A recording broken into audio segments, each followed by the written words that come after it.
Allora, pronti a fare un tuffo in uno dei capisaldi della letteratura italiana?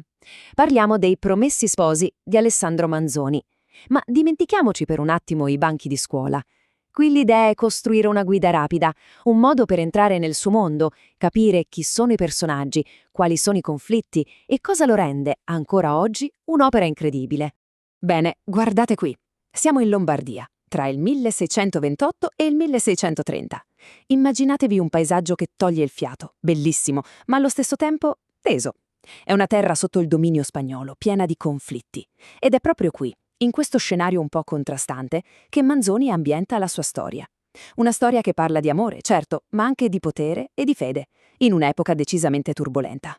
Ok, ecco la nostra mappa per orientarci. Partiremo dal contesto, da questo mondo di conflitti.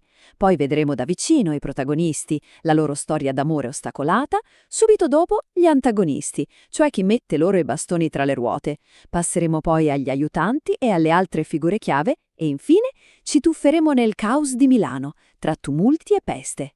Andiamo! Bene, primo punto. Un mondo di conflitti. Cerchiamo di capire come è fatto lo scenario della Lombardia del Seicento, perché vedrete è un mondo dove persino la geografia ha un suo peso nel definire chi comanda e chi subisce. Ok, guardiamo più da vicino. Tutto inizia qui, sulla riva orientale del lago di Como. Vedete i monti, il Resegone, il San Martino, dominano tutto il paesaggio. Ci sono i piccoli borghi, come Pescarenico, dove c'è il convento di Padre Cristoforo, e poi, isolato su una collina, c'è il palazzotto di Don Rodrigo. Già la sua posizione la dice lunga, no? È una minaccia che incombe. E non dimentichiamoci che tutto questo fa parte del Ducato di Milano, sotto gli spagnoli, e che lì vicino c'è il fiume Adda. L'Adda non è solo un fiume, è un confine. Un confine con la Repubblica di Venezia, che significa una possibile via di fuga, ma anche una fonte continua di pericolo e tensione.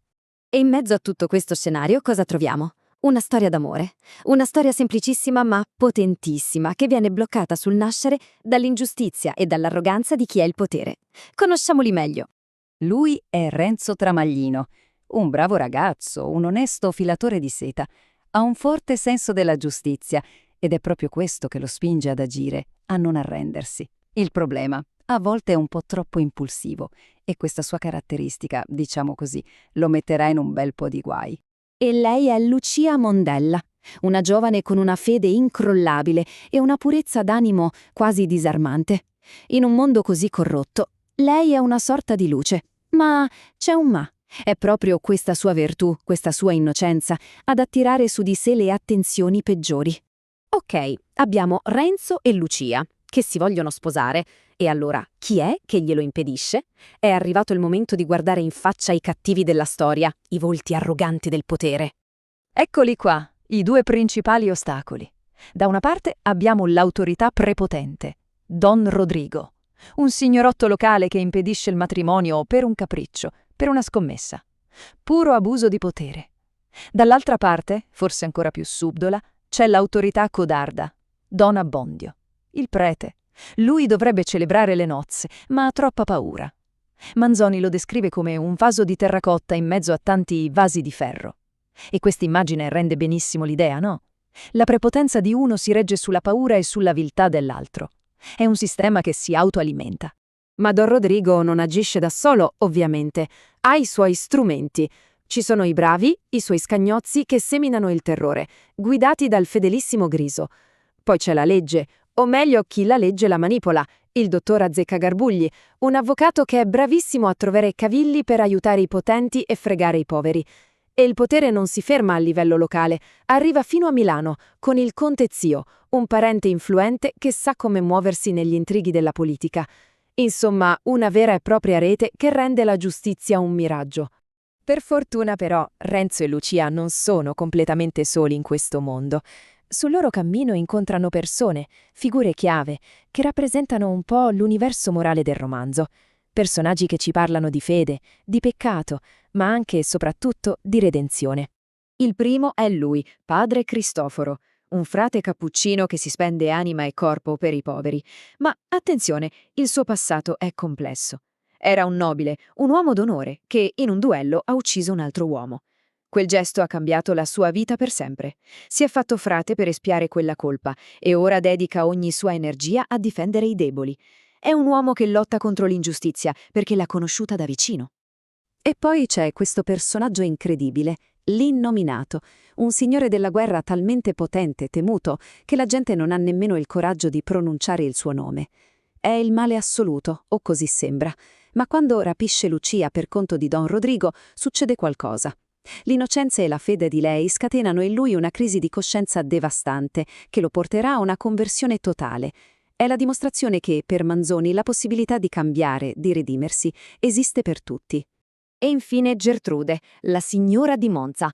La sua è una storia davvero tragica. È una vittima, prima di tutto. Vittima di suo padre, che l'ha costretta a farsi monaca contro la sua volontà, per non dividere il patrimonio di famiglia. Questa imposizione l'ha riempita di un'amarezza, di un risentimento, che l'ha avvelenata. E così, da vittima, si trasforma in complice e arriverà a tradire la fiducia di Lucia. Un personaggio davvero complesso. C'è una frase legata a un'altra figura positiva del romanzo, il cardinale Borromeo, che riassume un po' tutto il discorso morale. La vita è il paragone delle parole. Che vuol dire? In parole povere significa che le chiacchiere stanno a zero. Non importa quello che dici, ma quello che fai.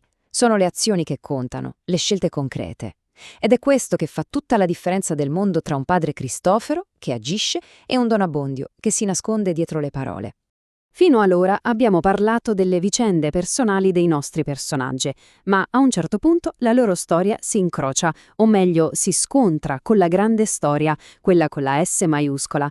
Succede quando Renzo, in fuga, arriva a Milano, una città che in quel momento è un vero e proprio calderone di caos.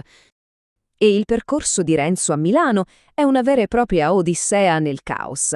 Prima finisce in mezzo ai tumulti per il pane, vicino al forno delle grucce, e si fa trascinare dalla folla. Poi, in un'osteria, si fida della persona sbagliata, una spia, e finisce per essere arrestato. Riesce a fuggire, attraversa l'Adda e si rifugia nel territorio di Venezia.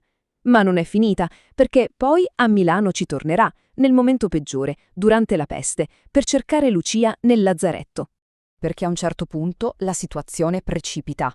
L'arrivo dei soldati tedeschi, i lanzichenecchi, porta con sé la peste, che devasta tutta la Lombardia. La società, così come la conoscevano, praticamente collassa. È il caos più totale. Eppure, è proprio lì, nel cuore della tragedia, nel lazzaretto di Milano, che Manzoni ambienta il climax del romanzo e prepara il terreno per il destino finale dei suoi personaggi.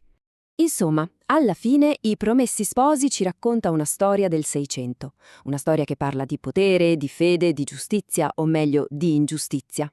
E la domanda che ci lascia forte e chiara è questa: quanto di tutto questo è ancora attuale? Le dinamiche di potere, la lotta tra il bene e il male, la ricerca di giustizia? Sono domande di 4 secoli fa o, in fondo, sono ancora le nostre domande di oggi?